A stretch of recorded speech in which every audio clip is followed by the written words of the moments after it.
In this video, I'll show you how to enter and exit recovery mode on your Xiaomi 17 Pro.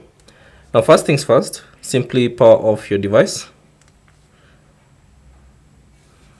And then once you have powered off your device, all you have to do is press the power button and the volume up button together until you see the Mi logo appear on the screen.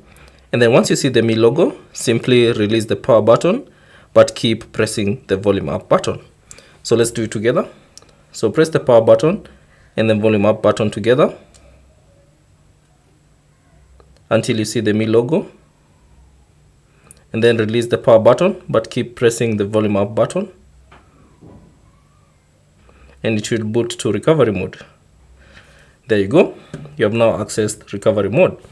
Now to exit the recovery mode, all you have to do is simply use the volume up button and the volume down button to scroll through the menu, and then select reboot by pressing the power button. And then from here, simply select reboot system, and that should exit the recovery mode.